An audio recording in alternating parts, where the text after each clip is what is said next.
গাছ লাগান, পরিবেশ বাঁচান এমন লিখন দেয়ালে দেয়ালে শোভা পেলেও রাজধানীর ঢাকার বাস্তবতা একেবারেই ভিন্ন। সময়ের সঙ্গে সঙ্গে বদলে যাচ্ছে প্রিয় শহর ঢাকা। যান্ত্রিক জীবনের মায়াজালে পুরো শহরকেই গিলে খাচ্ছে কংক্রিটের দেয়াল। একসময়ে সবুজে ঘেরা এই ঢাকা ক্রমশই হয়ে উঠছে ধূসর। একের পর এক কেটে ফেলা হচ্ছে গাছ, গড়ে উঠছে কেবলই দালান কোঠা। যেটুকু সবুজ অবশিষ্ট আছে তাও অযত্ন আর অবহেলায় মলিন হয়ে যাচ্ছে।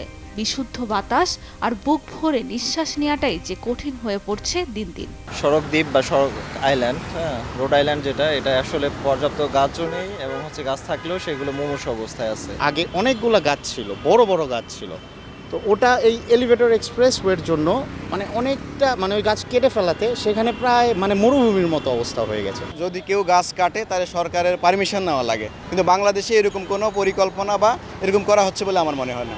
পরিবেশবিদরা বলছেন একটি দেশের ভৌগোলিক পরিবেশের জন্য বনভূমি থাকা প্রয়োজন অন্তত 25 ভাগ। বাংলাদেশে আছে মাত্র 16 ভাগ, তার মধ্যে আবার ঢাকায় মাত্র 7 ভাগ। 1989 সাল থেকে 2023 সাল পর্যন্ত 34 বছরে ঢাকায় সবুজ কমেছে প্রায় 56 থেকে 57 ভাগ। এবছরে টানা দাবদাহের পর ফের আলোচনায় আসে সবুজায়নের গুরুত্ব। ঢাকার সব সবুজ আর নীল সরে গিয়ে ঢাকা ধূসর হয়ে যাচ্ছে। প্রাকৃতিক পরিবেশ যদি বলে সেটা দিনকে দিন খারাপের দিকে যাচ্ছে। ফলে অবকাঠামো উন্নয়নের যে সুবিধাটা আমরা নিতে পারতাম, যে আত্মতুষ্টিটা আমরা নিতে পারতাম, সেটা আমরা নিতে পারছি না পরিবেশগত অবক্ষয়ের কারণে। নগর পরিকল্পনাবিদরা বলছেন শহর জুড়ে সবুজায়নের পরিকল্পনা অনেকটা কাগজে কলমে রয়ে গেছে, নেই কোনো নীতিমালাও। সরকারিভাবে সকলের অন্তর্ভুক্তিতার একটি নগর দর্শন প্রয়োজন, সবুজায়ন নীতিমালা প্রয়োজন। জবাবদিহিতাহীন, পরিকল্পনাহীন এবং একই সঙ্গে সমবেদনাহীন এই যাত্রা আমাদেরকে অবশ্যই আত্মঘাতী একটি পরিণতির দিকে নিয়ে যাবে।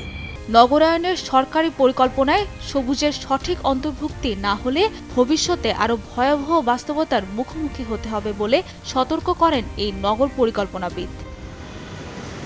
আধুনিক সভ্যতা উন্নয়ন মানব জীবনে অগ্রগতি এনেছে ঠিকই, কিন্তু অপরিকল্পিত নির্দয় উন্নয়নের প্রতিযোগিতায় হারিয়ে যাচ্ছে প্রাণ প্রকৃতি।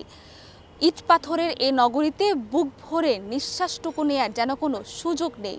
তাই তো স্বস্তিতে বেঁচে থাকার প্রচণ্ড তাগিদে বারবার মনে হয় দাও ফিরিয়ে সে অরণ্য, লও এ নগর। সাবরিনা মজুমদার, দেশ টিভি, ঢাকা।